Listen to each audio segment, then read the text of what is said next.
What's up, Packers family? Welcome back to the Pack a Day podcast. I'm your host, Andy Herman. You can follow me on Twitter at Andy Herman NFL. Thank you so much for joining me today. Before I get into today's topic and today's episode, I just want to give a quick shout out to Eli Berkovitz. Had a little bit of a scare on Wednesday. Sounds like he's doing okay. But just wanted to say, Eli, we got your back. We're here for you. We're thinking about you. We're praying about you.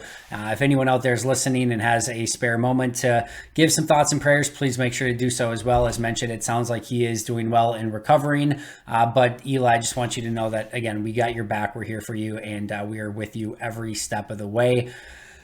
Eli's one of the awesome people on the Pack a Day podcast in Packers, family, Packers Nation, Packers Twitter, etc. Works insanely hard, loves covering the Packers, and like I said, just one of the really good dudes out there. So just thinking about him, and like I said, Eli, we got your back with anything that you need. So just let us know and know that we're thinking about you. All right, let's jump into today's topic, though. We're going to be jumping into day 13 of training camp on Wednesday. Before we go over all the different things that happened at camp, let's go over some of the logistics. First of all, there were some roster moves, and that's why I think we want to jump in there first. The Packers did sign Dexter Williams as well as safety Micah Abernathy. And these, I think, are very preseason game one oriented moves. And what I mean by that is you look at the running back room, right? There's no Aaron Jones. There's no A.J. Dillon this week. Those guys aren't going to play in the game. And then you've got Patrick Taylor, who is a little bit beat up right now. You don't know if he's going to play in the game. And if he does, just, how much he would potentially play. So that would leave you only with Tyler Goodson and B.J. Baylor. They just needed another body there. Brian Gutekunst made mention of it. Dexter Williams is that body. And I think one of the real unique advantages of bringing in a player like Dexter Williams is that he knows the offense. He can jump in right away. They don't need to teach him a bunch of new things. And of course, there's going to be some nuances that he has to pick up on from, being gone for a little bit now, but it just makes a very logical move. And for Dexter Williams, what a great opportunity to go put some film out there for either Green Bay or for other teams. And you never know what might stick, and maybe Dexter can earn a practice squad spot and work his way up from there. But getting somebody who knows the system, who is apparently in phenomenal shape, I just think this move makes a lot of sense. And then same thing with Micah Abernathy, right? You start looking at this safety room, and Darnell Savage isn't going to play, Adrian Amos isn't going to play, Enos Gaines is banged up, and all of a sudden,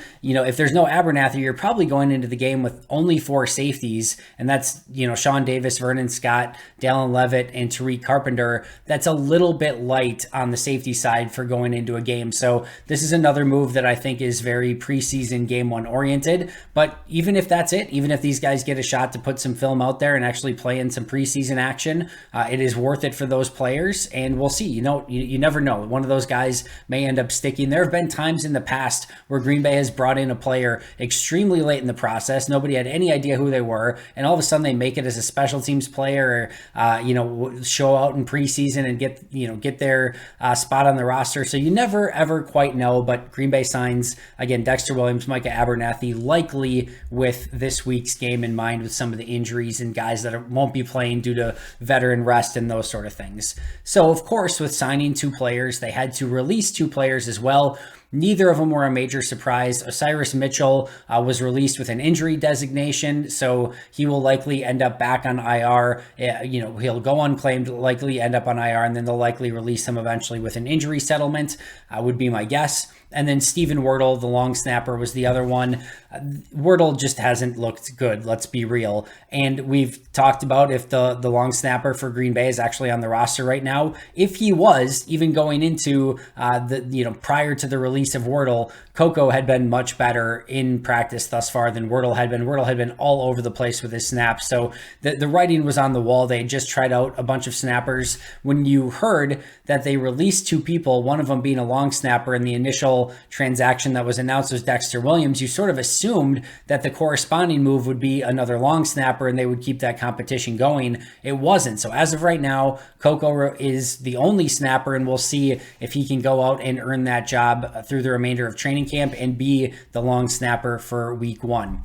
We also had some new injury updates. So Randall Cobb was out with a foot injury. Dominique Daphne was out with a knee injury, and Devonte Wyatt was out with a potential concussion. So those will be injuries worth monitoring as well. Remember, they rested Cobb 2 days ago, and then he did some individual and then dropped out for the team portion, and his pads were off and everything like that on Tuesday. And then Wednesday, he was out of practice entirely with an injury designation. Daphne and Wyatt, like I said, we'll keep an eye on as well. My guess is that those three probably don't play in the game. So certainly a bummer if we don't get to see Devonte Wyatt. Maybe he clears protocol and he's totally fine by that time. But I would think if there's any sort of head injury, they probably don't fly him to San Francisco and play him in that game, especially a first round investment. If he's having any sort of head injury, I'd be very, very shocked if he plays on Friday, but certainly a bummer there. So our full did not practice list included Randall Cobb, Dominique Daphne, Devonte Wyatt, Randy Ramsey, Dante Vaughn, Innis Gaines, Darnell Savage, David Bakhtiari, Christian Watson, Elton Jenkins, Kylan Hill, Robert Tonyan, Cole Schneider, and Mason Crosby. More on that list a little bit at the end. All right, starting offensive line for the day. Once again, it was the same line. I think it's like 3 or 4 days in a row now. Yosh Nijman, John Runyon Jr., Josh Myers, Jake Hansen, and Royce Newman. So Nijman's been at left, Runyon and Myers have been at left guard and center respectively all throughout camp. Jake Hansen is solidified is the wrong word because this is still going to be very fluid, especially if they get Bakhtiari and Jenkins back. It's, all those things are movable pieces, right? And then Royce Newman at right tackle. Zach Tom was still rotating in with the ones though. So as I've mentioned before, it doesn't seem like Cole Van Lanen is in this conversation anymore. It seems like there's one of two options. Assuming Bakhtiari and Jenkins are not ready to go, it seems like there's one of two options with Yosh, Runyon, and Myers left to right in both scenarios. And then it's either going to be Newman at right guard and Tom at right tackle, or Hansen at right guard and Newman at right tackle. So lately it seemed that they've leaned a little bit towards Hansen-Newman. If I were a betting man right now, I would say that the likely starters on Friday are Nijman, JRJ, Myers, Hansen, and Newman, the same group that we saw. But I think Zach Tom will get a decent amount of playing time with the starters as well. Speaking of the offensive line, let's start breaking down what actually happened at practice on Wednesday. I thought the offensive line came out with a much greater intensity. Green Bay opened with three, I would say there were two big runs. Jones got right up the middle, Dillon got right up the middle, and then Patrick Taylor wasn't a huge run, probably under 10, but still a really nice run up the middle as well. Some of those guys, John Runyon Jr., Josh Myers, and Royce Newman, those guys were opening some holes early, and that's really the first time that we've seen that with any sort of consistency through training camp so far. I know we've been talking nonstop about the defensive line and some of the struggles of the offensive line. I think the offensive line maybe had heard some of those, some of the rumblings, right? They came out, they set the intensity. They were a little bit pesky, a little bit feisty during practice. That actually led, I think a little bit later, some of that feistiness to the first skirmish of training camp. I don't think anyone actually got a good eye on exactly what started it. I do know Alize Mack was involved, and then there was pushing and shoving, and then Rashawn Gary came in, I would say actually very over-aggressively, and got right on Alize Mack. Things got a little bit heated, and then it quickly dissipated, and they went into a special teams drill, and it was, over from there. No further issues. Like I said, I did think Gary was a little bit over aggressive on it based on some of the initial pushing and shoving, but it didn't seem like there were any hard feelings, no issues with Gary, no anything like that. So like I said, it dissipated pretty quickly, and that was that. And it was just interesting. That was the first one of all training camps so far for the Packers. So this is a team that very much takes care of each other and cares about each other. I can't tell you how many times, even though they're super competitive and these are thump periods a lot, I can't tell you how many times where a player ends up on the ground and the defensive guy is picking up the offensive guy and vice versa. These guys have each other's back. They're taking care of each other and not trying to hurt each other. And we've seen that all throughout training camp so far. All right, let's talk about the two players who had a very big day. And we've been talking about, since I don't even know how long now, the depth at the safety position, right? Henry Black is gone. Vernon Scott didn't do a whole heck of a lot last year. Sean Davis comes back, but he didn't really get on the field. You just were wondering, all right, what's going to happen with the backup safeties? Well, Darnell Savage goes out in family night. Vernon Scott takes his spot. Vernon Scott's mostly been in that one spot. But now Sean Davis, the last couple of days, has been working a little bit with the ones along with Vernon Scott. So they're rotating those guys a little bit. They're still kind of questioning. Well, both guys came up huge in practice on Wednesday. Sean Davis, very early in practice. Jordan Love is rolling to his right, and it's a 3-level read, right? You've got a deep shot off the rollout, you've got an intermediate, and you've got a short. And look to me like he should have just taken the short pass. That had the opportunity to just get a short gain, wouldn't have been anything sexy, but you keep the chains moving, everything like that. And instead, he tries to get a little bit greedy and hit the intermediate route. It was double covered. Sean Davis reads it perfectly, undercuts it, and picks off the pass. And a really great play for Sean Davis. Not a great decision from Jordan Love, but that was Davis's first big play. And then a little bit later, you have a rare overthrow by Aaron Rodgers, and the ball goes into the air. And Sean Davis, who read the quarterback's eyes, was already rallying to the football and getting in a right spot, was in the right spot at the right time. Ball goes a little bit high. Davis makes the adjustment and picks off the pass for his second interception of the day, picking off both Jordan Love and Aaron Rodgers. There were a couple other plays where Davis had some really tight coverage as well, so really nice day for Davis. Vernon Scott had a couple nice plays, but then had a opportunity, almost the exact identical opportunity to Sean Davis, where Rodgers actually overshot a wide receiver. Vernon Scott was making the exact right read, the exact right play, but he just got his eyes up a little bit late, didn't see the ball, got his hands up super late. The ball ricochets off his fingertips and falls incomplete, but he was in the right spot, right time, had the opportunity for a pick there. And then very last play of practice, number one offense going down in their 2-minute drill. It looks like Sammy Watkins has a step on Eric Stokes on the outside, but Vernon Scott reads it perfectly, ranges over from his safety position, takes a perfect angle to the football, high points the ball, gets both feet down right on the sidelines, and completes the interception to win the 2-minute drill and win the team period for the defense. So some really, really impressive safety play from two young safeties who are looking to solidify their roster. It seems right now, especially with Innis Gaines hurt, that they're going to keep 5, Savage and Amos as the starters, Levitt as a special teams guy, and then I think Sean Davis and Vernon Scott are going to get those other 2 spots. Remains to be seen. I do not think Tariq Carpenter is going to break the 53 unless he has a huge 3 games in the preseason. He looks like a practice squad guy to me. If Innis Gaines can get back sooner, his ability on special teams and he's got some playmaking skills at safety as well. I think he could get in the discussion more, but I think right now Sean Davis and Vernon Scott, especially with the day they had on Wednesday, a huge leg up on the other safeties on the roster for those number 3 and number 4 safety spots. Speaking of Aaron Rodgers, I talked about a couple of those high passes. I want to start by saying here, Aaron Rodgers has been nothing short of phenomenal in camp so far. He has been ridiculously accurate. In fact, prior to his day off, I was finding myself trying to think of had Rodgers thrown an inaccurate pass almost like up until that point? Like, it has been freaky accurate for Rodgers up until Wednesday, where he had a variety of errant throws. He had, I would say, probably 3 or 4 throws that just went high on him or just didn't hit his target. And then on the last play of the game or last play of the day, he, again, probably misses an opportunity to hit Watkins a little bit more in stride. I don't think Stokes got really beat on the play. I think he knew he was going to have safety help over the top, played a little bit more underneath, knowing that if he threw it over the top that he would have that safety help. But I don't have access to the tape. I wish I did to go see that. But either way, it looked like Rodgers maybe had an opportunity to fit that in there a little bit better. But once again, was a little bit high on the ball, and Vernon Scott was right there to range over and pick it off. So just a very rare off day for Aaron Rodgers, coming off his literal day off. And then it just seemed like maybe he was a little bit rusty. He's now not going to play against San Francisco, and trust me, he's going to be 1,000,000% fine. This is the reason I'm bringing this up is almost the exception that proves the rule, right? Like it was such a random off day, and it wasn't even that egregious. Trust me, like there were a few high throws, but I more wanted to point out the fact that up until this day, he had been near perfect at practice so far. So he'll bounce back just fine when he gets back, but a little bit of a rare off day for Aaron. Tyler Goodson. Let's talk about Tyler Goodson because he is a fun player. He had a run to the outside. It was I think it actually started inside and then bounced outside. But he gets the handoff, and he gets one-on-one with Shamar Jean-Charles in the open field. And he did a shake and a juke that got oohs and ahs from the offense. Like it was a ridiculous move. I don't think any other run. In fact, I'm pretty sure no other running back on the roster has that move in their arsenal. And I don't even know that any other playmaker on the team had that move in their arsenal. Like it was a sick juke.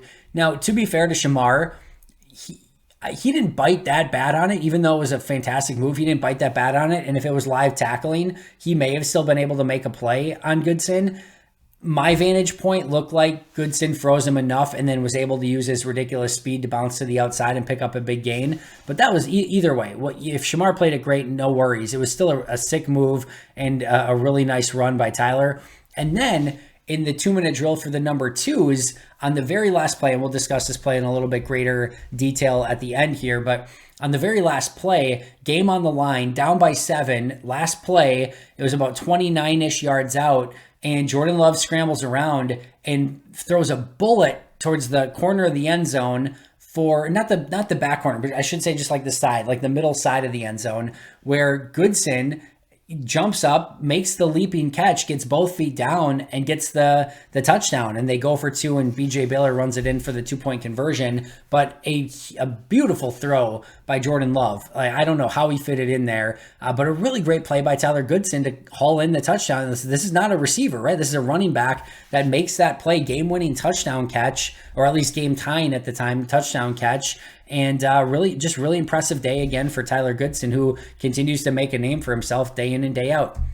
Rashawn Gary, speaking of a player who's making a name for himself day in and day out, he had an absolute crazy bull rush on Royce Newman, just went right through him. Newman stood no chance. Newman did come back the next rep and do a much better job, but this was just a pure power, I'm going to go right through you move from Rashawn Gary, which is when he's at his absolute best. This was 2 plays after the skirmish, and I think the very first play, I think he wanted to get there, and they threw a wide receiver screen to the outside, and Gary couldn't do anything. He was just on the other side of the field. And then the very next play, he just goes right through Royce Newman. So I think he channeled maybe some of that frustration into that play, but he's just coming up with those plays every single day. Juwan Winfrey, who had high praise from Aaron Rodgers after Tuesday's practice, skied for a catch from Rodgers. Once again, just a slightly inaccurate ball from Rodgers, just threw it a little bit high, but Winfrey went up and got it. Sean Davis had really good coverage on the play. It was off a fake end around. And like I said, Rodgers slightly high on the ball. Winfrey goes and gets it, picks up maybe 20 on the play. So Winfrey continues to have a good camp. Another player who is making progress and I think trending in the right direction is Amari Rodgers, specifically here as a punt returner. If you go back, when I saw Amari at Clemson, one of the things I watched game after game after game of Amari. One of the things I had in my scouting report, in my notes, was how impressed I was with when he got the ball in his hands. It was specifically on offense, but when he got the ball in his hands, he was vertical right away. There was no going back and forth horizontally. He got the ball, he moved upfield, and then he would make slight little movements to throw players off. And he's also really well built, waist down, where guys would bounce off of his lower body when trying to tackle him. That's what I loved about Amari. There was when people compared to Deebo Samuel a little bit, and it was Deebo Samuel light, but that's what they saw, right? Deebo Samuel, big, thick runner who players are going to bounce off of, and you're going to catch, and it's going to be run after the catch stuff, right? That's what Amari had at Clemson. And then you go watch last year, nobody's bouncing off of him. He's not decisive at all. He's not getting vertical. He's running horizontal. It didn't look anything like the same player. And now this year in camp, specifically in punt returns, he's getting the ball. He's being, very decisive. He's getting up the field. He's using acceleration, and he just looks so much more comfortable as a punt returner this year. So hopefully that's trending in the right direction for him. He and Romeo Doubs seem to be in strict competition for that punt returner spot, but Amari looked really good returning punts on Wednesday. One of my favorite moments of practice was, this is like a WWE style or AEW style fight here. Caleb Jones versus Jonathan Ford. And if you were the ring announcer, you'd be saying, weighing in at 6'9", 370 pounds out of parts unknown, Caleb Jones, and then 6'5", 338 out of the boiler room, something like that, Jonathan Ford. This was a heavyweight fight in the trenches. I loved every second of it. Jonathan Ford wins round 1. He was able to disengage from Caleb Jones and make a really nice play at the line of scrimmage for a run stop. Both of these guys have had really nice camps so far. Two behemoth athletes, and this was like I said, a heavyweight fight, as Jim Ross would say, a real slobber knocker between those two. But I enjoyed every second of it, and like I said, round one goes to Jonathan Ford on a very nice play. Speaking of incredibly nice plays, Josiah DeGuara wheel route to the outside, down the line of scrimmage, full sprint. Aaron Rodgers lofts the ball down to him, I don't know, maybe 30 yards downfield, drops it in the bucket. Who's there running with DeGuara every step of the way? Devondre Campbell bats the ball away at the end, pass breakup. Huge big time play for a linebacker, being able to get out on a tight end, cover him in space, run with him stride for stride up the field, find the ball, knock the ball away. That's why just one of the reasons Devondre Campbell was an All-Pro a season ago. He is not slowing down. Last year was not a fluke. He's looked great in camp, and that is a big time All-Pro play from Devondre Campbell. Shamar Jean-Charles had 2 plays in the 2-minute drills with the number 2s where Jordan Love is looking for a out route on the outside to, get a good completion. It was a deep out route, get a completion and get out of bounds. Shamar locked up both Amari Rodgers and Ishmael Hyman on out routes on that play. Like, he was looking that way, and Shamar had both of those plays shut down. So he's continued his solid camp with some good coverage. As mentioned, we'll just briefly talk about the 2-minute drills here. Jordan Love led his team to the game-winning touchdown drive. A couple notes here. Let's just talk about the last play, because I think that's probably the thing that's most noteworthy here. As mentioned, he hit the Tyler Goodson throw. This was the last play of the session. I think if it was live, that the defense would have had him for a sack, and I think the defense probably would have got a win there. But Jordan Love did do a great job stepping up in the pocket one way or the other, scrambled all the way to his left, and then threw an absolute laser to Tyler Goodson, who came up with the touchdown as mentioned earlier. So, you don't take anything away from Love or Goodson because there was pressure. The offensive line needs to continue to do a little bit better work there. It was still a big-time play for Love, big-time play for Goodson, and then they got the 2-point conversion with B.J. Baylor to win that session, one of the rare wins in the 2-minute drill for the offense so far. And then on the number 1, that was the pick for Vernon Scott that ended that drive. So the defense gets the win there against the number 1 offense. So those were the 2-minute drives. After practice, there were a variety of players that were meeting with Matt LaFleur, and it didn't take much to read between the lines. We don't know this for sure, but I'm 99.9% sure that these are the players who are not going to be playing on Friday night against the San Francisco 49ers. The group of players consisted of A.J. Dillon, Aaron Jones, Kenny Clark, Sammy Watkins, Devondre Campbell, Eric Stokes, Dean Lowry, Jerron Reed, Mercedes Lewis, Adrian Amos, Jair Alexander, Randall Cobb, Preston Smith, Rashawn Gary, Aaron Rodgers, Rasul Douglas, Alan Lazard, Elton Jenkins, David Bakhtiari, and Robert Tunyon. So if I were a betting man, I would say that is likely your group of players that is not going to play due to veteran rest, and a couple of those guys are injured too, but due to veteran rest against the 49ers. Now, the interesting player in there, and we talked a little bit about Sammy Watkins yesterday, is that Sammy Watkins isn't playing. And it's just an interesting thought because we're questioning out loud. It's like, does Sammy Watkins, is he going to make the team?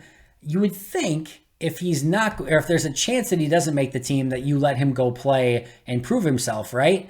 Instead, they're sitting him like he's one of the sort of important veterans of the team, which would lead you to believe once again that he's going to make the team. And as I mentioned yesterday, like I said, if I were a betting man, I would have still expected him to make the roster. But I don't know. It's going to be a really interesting. I don't know what they're going to do at wide receiver. It is going to be crazy interesting. Maybe they keep 8. Who the heck knows at this point? And Brian Gutekunst did mention that because of the call-ups on the practice squad, and I have been preaching this through the roof, that you don't necessarily need to keep certain, you can keep your best 53 a lot more, because if you need a number 3 running back, you just call him up from the practice squad the day of the game. If you need a number 4 safety, you just call him up from the practice squad the day of the game. There's different ways that you can build your roster now. So if you're 8 of your 53 best guys are wide receivers, you can probably keep 8 and, like I said, keep maybe 2 running backs and pull up a guy from the practice squad instead. So there's going to be a lot of different ways that Brian Gutekunst can do this, but the wide receiver one is going to be super interesting when final cutdowns come. That being said, if that list of players who isn't playing is correct and you add in the injury guys to that Green Bay could be down 30 or more players for this game, which would leave them with about 58-ish players, I think, active for the game. It could be up to 60 if Patrick Taylor and Malik Taylor play. Both of those are probably more game time decisions. But even at most, that's 60. A normal game day roster is 48. So they only have 12 more guys than a normal game day roster, which is pretty light for a preseason game. If I were guessing, this is my guess for the Packers preseason roster against the 49ers. Quarterback would be Jordan Love and Danny Etling. Running back would be Goodson, Baylor, Dexter Williams, and maybe Patrick Taylor. Wide receiver would be Dobbs, Amari, Winfrey, Toure, Danny Davis, Ishmael Hyman, maybe Malik Taylor. Tight end, DeGuara, Tyler Davis, Canella, and Alize Mack. Offensive tackle, Yash Nyman, Zach Tom, Cole Van Lannen, Caleb Jones, Rasheed Walker. Guard, John Runyon Jr., Royce Newman, Jake Hansen, Sean Ryan, George Moore. Center, Myers, Monet, and then Clary. Those would be my guess for who would be active on offense. Defense would be TJ Slayton, Heflin, Ford, Byers, and Chris Slayton. Edge, Garvin, Tipa, Hamilton, Enigbare, Manak, and Kobe Jones. Linebacker, Quay Walker, Chris Barnes, Isaiah McDuffie, Ray Wilborn, Ty Summers, and then Brooks. Corner would be Nixon, SJC, Shamarjan Charles, Gafford, Ento, and Thomas. Safety, Davis, Scott, Levitt, Carpenter, and Abernathy. Kicker, Burkich. Punter, O'Donnell. Long snapper, Coco. So those would be my 58 to 60 guys that I am expecting to be active for your Green Bay Packers on Friday. Tomorrow, I will be back breaking down what I will be watching for and previewing that Packer 49er game. We are almost there to preseason football. Can't wait. Make sure to subscribe if you haven't already. I'll have you covered right here.